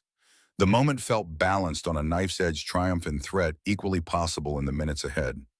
What neither of them had anticipated was the form Reynolds' revenge would take, or how quickly their carefully laid plans would be tested in fire and chaos. The explosion ripped through the center's main electrical panel just as Sophia finished her opening remarks. Sparks cascaded from the ceiling, followed by a deep concussive boom that shook the foundation. The crowd erupted in panic, bodies pushing toward exits as smoke began filling the main hall. Ethan's training kicked in instantly. Evacuation first. He grabbed the microphone from Sophia. Everyone move calmly toward the exits. This is not a drill. Security personnel began directing the frightened attendees while Ethan pulled Sophia away from the stage. His eyes scanned for the source of the detonation, already calculating that this was too precise to be accidental. The main doors are clear, Sophia shouted over the noise. What about the back offices? We checked them together. Stay close. Ethan moved with practiced efficiency, leading her through the thickening smoke. The sprinkler system had activated water raining down and turning the floor treacherous. They found two journalists huddled in the media room, disoriented by the blast, and guided them toward the exit. As they approached the training area at the back of the building, a secondary explosion tore through the wall, separating it from the storage room. Debris flew past them as Ethan shielded Sophia with his body. That wasn't random, he muttered, eyes narrowing through the smoke. That was timed. Understanding passed between them without words. This wasn't just sabotage, it was a coordinated attack designed to create maximum chaos and damage. Reynolds' final move against them. Outside, emergency vehicles converged on the scene, sirens wailing. Paramedics treated minor injuries while firefighters rushed into the building. Sophia counted heads frantically, making sure all attendees were accounted for. When she spotted Janet Winters being treated for a cut on her arm, she hurried over. Everyone got out, Janet confirmed, wincing as a paramedic cleaned her wound. But this wasn't an accident, was it? Before Sophia could respond, Jake appeared at her side, his FBI credentials visible on his belt. We've got reports of a man matching Reynolds' description seen leaving the area right before the explosion. He wouldn't have done this personally, but he'd want to watch. Ethan joined them, his face grim with soot, but eyes clear and focused. The second blast was remotely triggered. Someone waited until first responders were inside, which means they might still be watching, Jake concluded. I've got agents securing the perimeter now. Sophia's phone rang a video call from an unknown number. Her stomach dropped as she answered, already certain who would be on the other end. Reynolds' face filled the screen, his expensive suit incongruous with the destruction visible behind Sophia. Quite the opening ceremony, Sophia, though perhaps not what you had planned. Something in his smug satisfaction pushed Sophia's fear into cold fury. Is this what you've become, Charles, a man who bombs buildings? His smile faltered slightly, merely a demonstration of what happens to those who overreach. The center can be rebuilt if you drop your testimony and recall those engineering reports. Sophia's grip tightened on the phone. 17 people died because of those defective devices. I won't help you escape responsibility for that. A pity. Reynolds' expression hardened, because the next demonstration won't target a building. His gaze shifted to something off-camera. Such lovely girls, Emma and Leah. So trusting when the nice lady showed up, claiming to be from their school, saying there was an emergency. The world seemed to tilt beneath Sophia's feet. Behind her, she heard Ethan's sharp intake of breath. Jake immediately began speaking into his radio, dispatching agents to check on the girls at the safe house. Reynolds continued savoring their reaction. Don't worry, they're unharmed, for now. But their continued well-being depends entirely on your cooperation. I'll be in touch with specific instructions. The call ended abruptly. Sophia turned to Ethan, seeing her own horror reflected in his eyes. How could he have found them? The safe house location was known only to a handful of people. Jake returned his expression, confirming their worst fears. The girls are gone. Mrs. Peterson, the neighbor watching them, was found unconscious, drugged, not seriously injured. No sign of forced entry, which meant someone they trusted had betrayed them. Someone with knowledge of their security precautions in the girls' location. We need to move now, Ethan said, his voice deadly calm, despite the storm clearly raging within him. Before he gets them out of the state, Jake nodded grimly. I've already put out an Amber Alert with descriptions of both girls. All law enforcement agencies in a 3-state radius are being notified. But we need to identify who gave up their location. Sophia's mind raced through possibilities. Who knew where the girls were staying? Jake, obviously, since it was his house. The neighbor, Mrs. Peterson. The school had been notified of their temporary absence. And Bradley, who had dropped off supplies yesterday after meeting Sophia at the center. Bradley, she realized with dawning horror. He'd been acting strange during that meeting, nervous, constantly checking his phone. She'd attributed it to general anxiety after the threats he'd received. But what if Reynolds had gotten to him? Forced him to cooperate by threatening his sister. She shared her suspicion with Jake, who immediately dispatched agents to locate Bradley. Ethan, meanwhile, had shifted fully into combat mode, his movements precise and his focus laser sharp. I need access to traffic cameras near the safe house, he told Jake. Timeframes, vehicle descriptions. And we need to check if Reynolds owns any properties within driving distance. While Jake coordinated with his team, Sophia received another call, this time from Reynolds' attorney. Ms. Grant, my client wishes to resolve this situation peacefully. He's prepared to exchange the children for all evidence related to the medical device reports. Sophia forced herself to remain calm, knowing she needed to buy time. How do I know the girls are safe? You'll receive proof of life shortly, but I must emphasize that my client's patience is limited. You have 3 hours to compile all copies of the reports and related documentation. She ended the call and immediately relayed the information to Ethan and Jake. 3 hours. That's our window to find them before Reynolds forces an exchange. Jake's phone chimed with an update. Agents had located Bradley, who broke down immediately under questioning. Reynolds had indeed threatened his sister's life, forcing Bradley to provide information about the safe house and security arrangements. He'd also confirmed that Reynolds was using a hunting cabin owned through a shell company located in the mountains about 90 minutes from the city. Ethan was already moving toward Jake's SUV. I know those mountains. If that's where he's holding them, there are only a few access roads. A tactical team is assembling, Jake cautioned, falling into step beside him. We should wait for backup. Ethan's expression brooked no argument. My daughter is with that monster. I'm not waiting. Sophia joined them at the vehicle, her business suit now streaked with soot and water from the sprinklers, her CEO polish stripped away by urgency and fear. I'm coming too. The drive to the mountains passed in tense silence, broken only by updates from Jake's team. Satellite imagery had confirmed activity at the cabin, including 2 vehicles and what appeared to be a private security detail, 3 armed men patrolling the perimeter. They're professionals, Jake warned, as they approached the area pulling onto a forestry road that would bring them within hiking distance of the cabin without being detected. Former military or law enforcement. Reynolds isn't taking chances. Ethan checked the tactical vest Jake had provided from his trunk, adjusting the straps with practiced efficiency. Neither am I. Jake outlined the approach plan while they prepared. The tactical team would be 20 minutes behind them, but Ethan insisted they couldn't wait. They would conduct reconnaissance, establish the girls' location within the cabin, and prepare for extraction.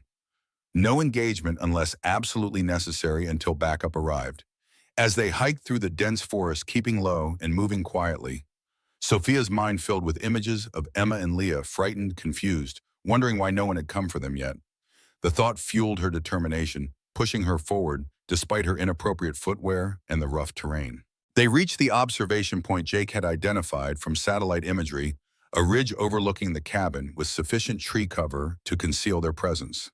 Through binoculars, they could see the 3 guards stationed strategically around the property. The cabin itself was larger than Sophia had expected, with a wraparound porch and multiple rooms visible through windows. Movement behind one of those windows caught her attention.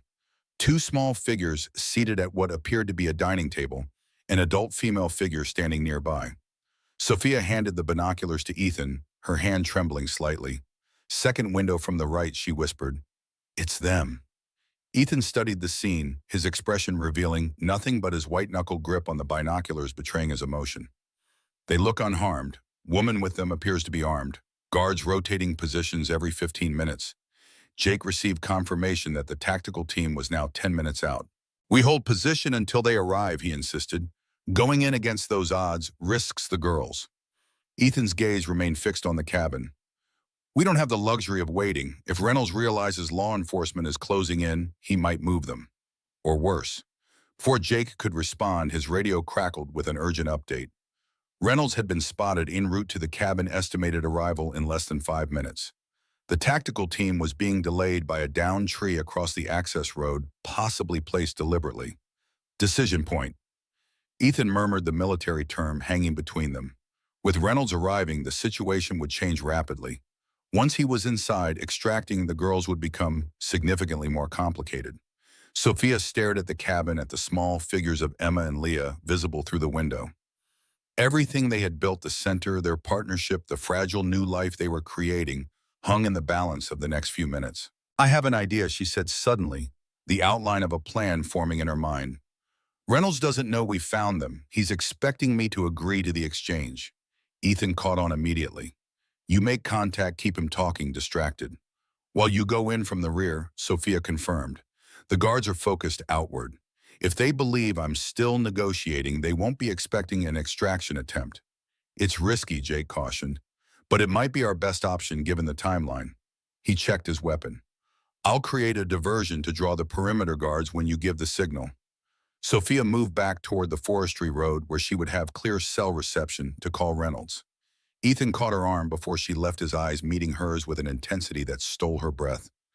"Be careful," he said, simply the words carrying the weight of everything they weren't saying. Everything they hadn't had time to acknowledge amid the chaos of recent weeks. "You too. Get our girls back." Sophia squeezed his hand once, then moved quickly through the trees, her mind already composing the approach she would take with Reynolds. When she reached the designated spot, she called the number his attorney had provided. Reynolds answered on the second ring, his voice smug with anticipated victory. "Ready to make the exchange, Sophia." She forced confidence into her voice despite the fear clawing at her throat. "I have the files, Charles. All copies. But I need to speak with the girls first." Reynolds chuckled. "So predictable. Put yourself in my position, Sophia. Why would I give up my leverage before receiving what I want?" "Because you're a businessman," she countered, playing to his ego while watching the time. "You understand good faith gestures in negotiations."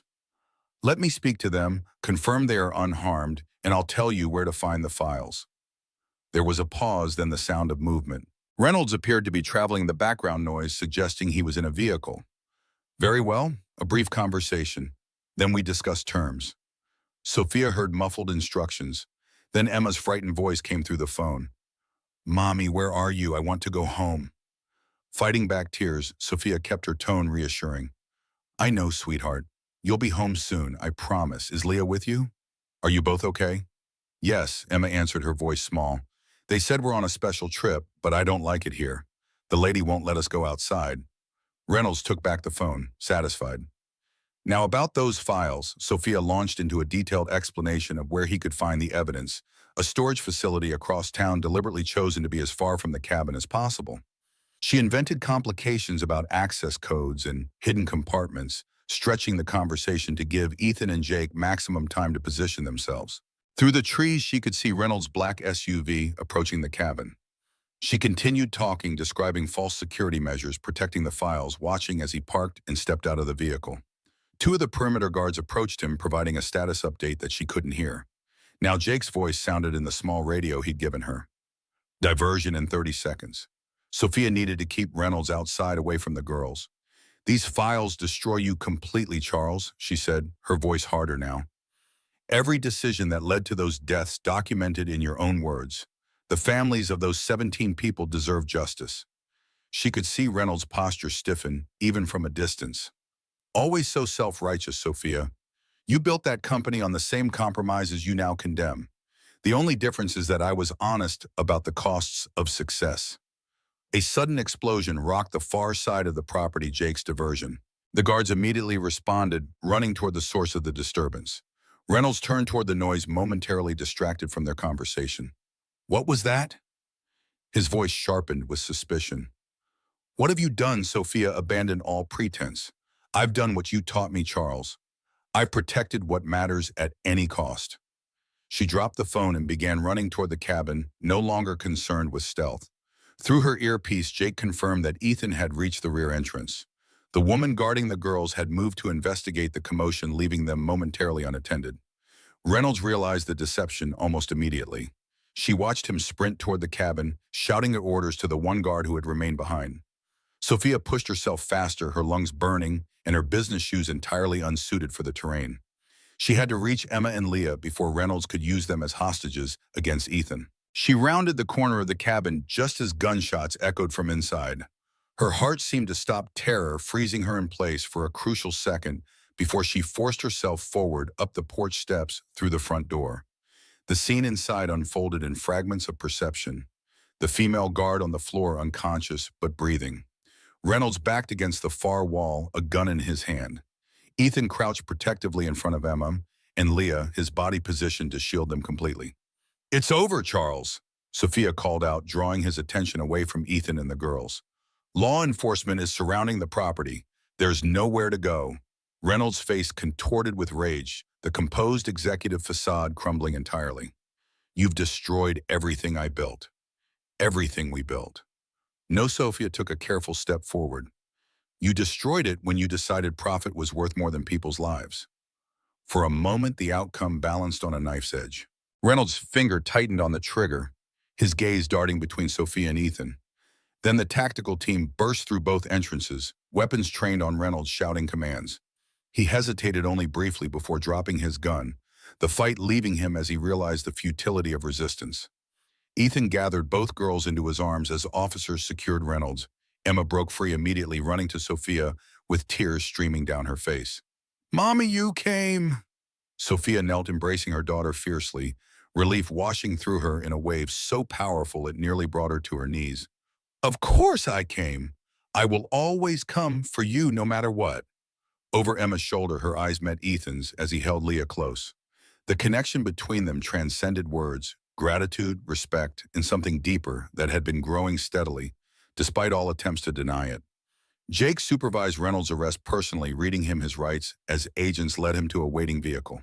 Additional charges will be filed for kidnapping, attempted murder, and the bombing, he informed them. He won't see freedom again for decades, if ever. The drive back to the city passed in emotional exhaustion, both girls eventually falling asleep in the back seat, their hands clasped together even in slumber. Sophia watched them in the rearview mirror, marveling at their resilience and the bond they had formed through shared experience. The Phoenix Center was cordoned off with police tape when they arrived, smoke damage visible even from outside. Firefighters had contained the blaze, but significant portions of the interior were destroyed. The dream they had built together stood damaged, but not defeated, much like themselves. "We'll rebuild," Ethan said quietly, standing beside her as they surveyed the damage. "Better and stronger." Sophia nodded, finding unexpected peace despite the destruction. The center was just a building. The idea behind it, the commitment to prioritizing safety and human dignity over profit, remained intact. The following weeks brought a whirlwind of activity. Reynolds' arrest made national headlines, especially once the full extent of his crimes became public. The medical device scandal triggered congressional hearings on corporate accountability and regulatory oversight. Former Grant Tech employees came forward with additional testimony, revealing a culture of corner-cutting and intimidation that had existed for years. Sophia found herself in demand as a consultant on corporate ethics reform, while Ethan's expertise in safety protocols attracted attention from companies suddenly motivated to address potential liabilities. The Phoenix Center's mission gained urgency and credibility from the very attack meant to destroy it. They temporarily relocated operations to a community college that offered classroom space, continuing scheduled training programs while rebuilding efforts began at the original site. The bombing, rather than discouraging enrollment, had dramatically increased interest. Each class filled to capacity with workers seeking to understand their rights and managers looking to create genuine safety cultures. One evening, as they reviewed architectural plans for the renovated center, Ethan looked up to find Sophia watching him with an expression he couldn't quite read. What he asked, suddenly self-conscious: "I'm trying to reconcile the man who appeared in that parking garage with the man sitting across from me now. Sometimes it seems like two different lives." Ethan considered this, setting down his pencil. Maybe it is two different lives. Or maybe it's just that we're finally living the right ones. The rebuilding process brought unexpected allies. Former Grant Tech employees volunteered weekends to help with construction. Local businesses donated materials and services. Even Janet Winters, now interim CEO of Grant Tech after a boardroom shakeup, offered corporate support, partly as public relations, but also as personal atonement for years of looking the other way. 3 months after the bombing, the Phoenix Response Center reopened with a ceremony much different from the first. No media circus this time, just a quiet gathering of those who had contributed to its resurrection. Sophia stood on the small stage, looking out at faces that had become family through shared purpose in adversity. "This center exists because of you," she told them, emotion making her voice uncharacteristically husky. "Not just your labor or donations, but your belief that we can create workplaces where every life is valued, where profit never takes precedence over people." As she spoke, her gaze found Ethan standing at the back of the room, Leah perched on his shoulders for a better view. Emma stood beside them, holding Leah's hand to steady her. The image caught in Sophia's throat, this unlikely family they had formed through crisis and courage. The center thrived in the months that followed. Corporate clients sought their training programs, recognizing that proactive safety cultures ultimately protected both workers and bottom lines. Community classes reached those most vulnerable to workplace exploitation. Government agencies began recommending their accountability frameworks as industry best practices. Through it all, Sophia and Ethan maintained their professional partnership during work hours, careful to keep personal feelings from complicating their shared mission. But outside the center, their relationship evolved with cautious, deliberate steps. Family dinners became regular occurrences. Weekend outings with the girls created memories untainted by crisis. Conversations stretched late into evening hours after the children were asleep. 6 months after the reopening, they received news that Reynolds had been convicted on all counts, including 17 counts of negligent homicide related to the defective medical devices. The sentence, 30 years without possibility of parole, offered closure to families of victims and to Sophia and Ethan themselves. The shadow that had hung over them since the warehouse confrontation finally lifted. That evening, they took the girls for ice cream to celebrate, though they framed it as simply a special treat rather than explanation of the legal proceedings still beyond childish understanding. Watching Emma and Leah compare flavors and giggle over brain freeze, Sophia felt a profound sense of gratitude for this unexpected second chance at life and purpose. Later, after the girls were asleep, she and Ethan sat on the balcony of his new apartment, a larger unit in the same complex with proper bedrooms for both girls and a study converted to an office for Phoenix Center work. The night was clear, stars visible despite the city lights spread below them. "Do you ever miss it?" Ethan asked suddenly. "The corporate life, the power and prestige." Sophia considered the question honestly. "Sometimes I miss the certainty, the clear metrics for success. This work we're doing now, measuring its impact, is more complicated." "But more meaningful," Ethan suggested. She nodded, sipping her tea. "More meaningful because it's more complicated. Because it deals with people, not just numbers on a spreadsheet." The comfortable silence between them spoke to how far they had come from their first antagonistic encounters. Trust had been built through crisis respect, through observation of each other's strengths, and something deeper, through the shared commitment to both their work and their daughters. When Sophia finally broke the silence, her question surprised even herself. "Where do you see us in 5 years, Ethan?" He didn't pretend to misunderstand the question. "The center will be established nationally by then," he said thoughtfully. "Satellite locations in other states. Maybe federal legislation incorporating our accountability frameworks." "That's the work," Sophia pressed gently. "I'm asking about us." Ethan turned to face her, fully moonlight catching in his eyes. "Us is wherever we choose to be. Together, if that's what you want. The center, the girls, a life built on purpose rather than just ambition." His voice softened. "I've learned not to plan too far ahead, just to recognize what matters and hold on to it with both hands." The moment hung between them, heavy with possibility.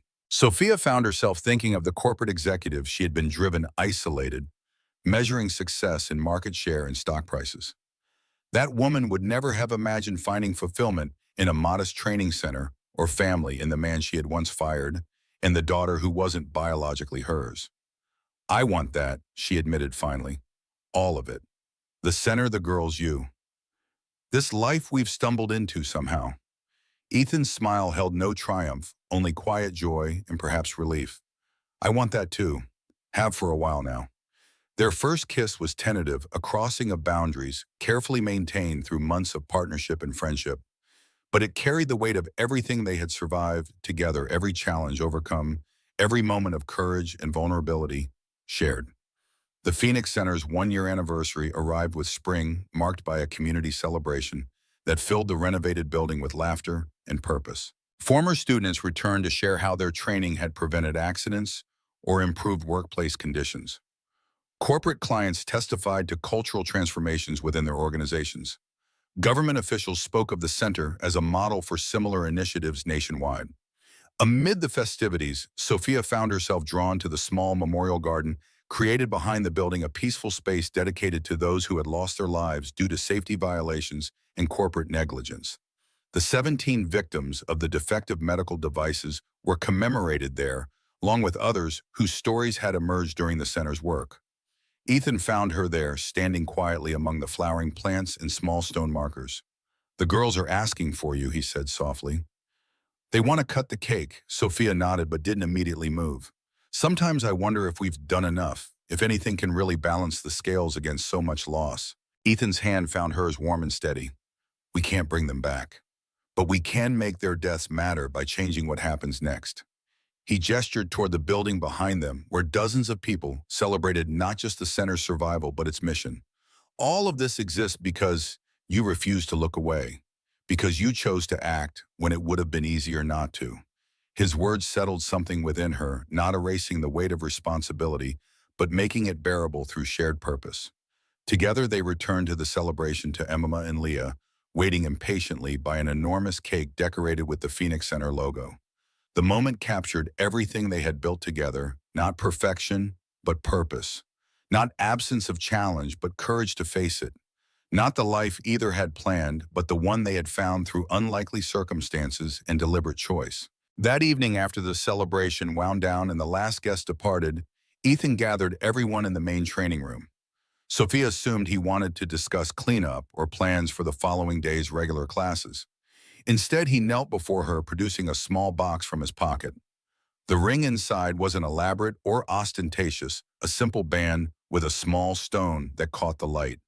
But the meaning behind it filled the room more completely than any diamond could have. I'm not good with formal speeches, Ethan admitted, his usual composure finally faltering. But I know what matters now. You, the girls. This life we've built together. I want to make it official, if you do too. Emma and Leah watched with barely contained excitement, clearly co-conspirators in the plan. Sophia realized they had been unusually well-behaved during the cleanup, keeping her distracted while Ethan prepared. Is that a yes? Ethan asked when her silence stretched longer than he expected. Sophia laughed through sudden tears. Yes! Of course, yes! The girls erupted in cheers, rushing forward to embrace them both. The four of them stood together in the center they had built from crisis and conviction, arms intertwined, the future stretching before them, with possibilities none could have imagined a year earlier. The wedding took place 3 months later in the Phoenix Center's courtyard, transformed for the occasion with flowers and lights. The guest list included those who had become family through shared purpose. Jake and his wife, Janet Winters, Frank Martinez, who had leased them the building neighbors who had supported them through difficult times, students whose lives had been changed through their training programs. Leah and Emma served as flower girls, solemn with the responsibility, until they reached the end of the aisle where they broke into identical grins of triumph. The ceremony itself was brief but meaningful, focusing not on traditional vows but on commitments they had already demonstrated through action, to stand together through challenge, to protect what mattered, to build something meaningful, not just for themselves but for others. The reception that followed felt less like a formal celebration than a family gathering expanded to include an entire community. Tables spread across the courtyard hosted conversations between corporate executives and factory workers, government officials and community activists, all united by connection to the center's mission. As evening fell and lights twinkled overhead, Sophia found herself watching Ethan dance with both girls, one in each arm, their laughter floating across the courtyard. The sight filled her with a contentment she had never experienced in her previous life of corporate achievement and material success.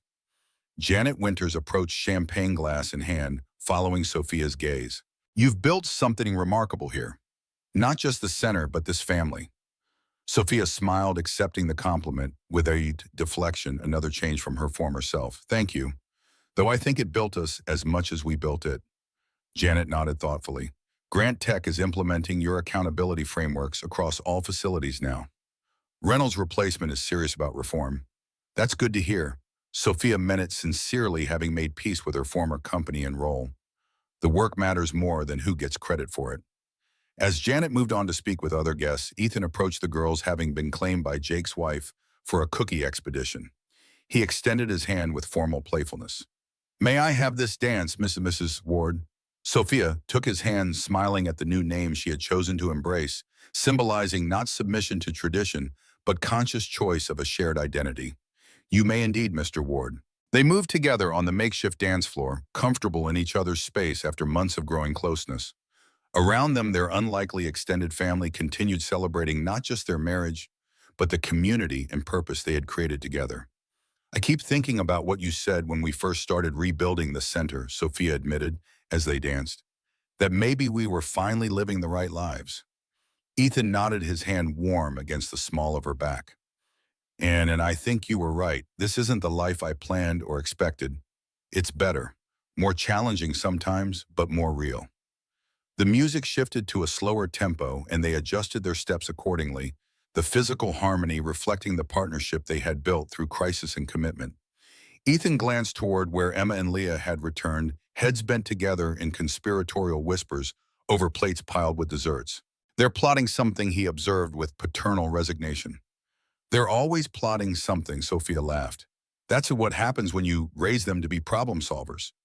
As if on cue, the girls approached, matching expressions of determined innocence on their faces.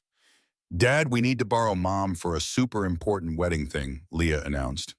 Super important, Emma echoed solemnly. Ethan released Sophia with exaggerated reluctance.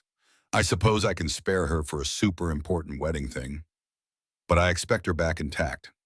The girls led Sophia toward the Phoenix Center building, unusually serious in their mission. Inside, they directed her to the memorial garden, now illuminated by soft landscape lighting. There they presented her with a new addition, a small orange paper crane hanging from one of the garden fixtures. We made it for good luck, Leah explained. Like the one I made before, remember? Sophia did remember the small orange crane Leah had given her during those first tentative days of their relationship, a token of childish hope that had somehow helped sustain her through the darkest moments. Emma pointed to writing on the crane's wing. We wrote something inside too. Carefully, Sophia unfolded the delicate paper creation.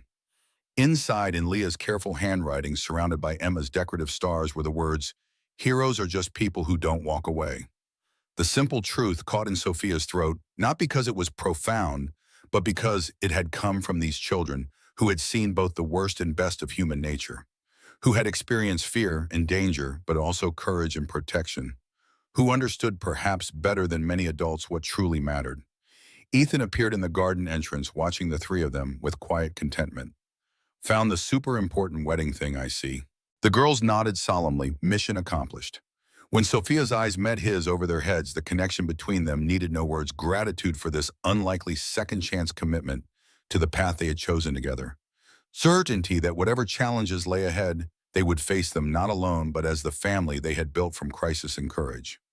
Later that night, after the last guest had departed and the girls had finally succumbed to exhaustion, Sophia and Ethan stood together on the Phoenix Center's roof.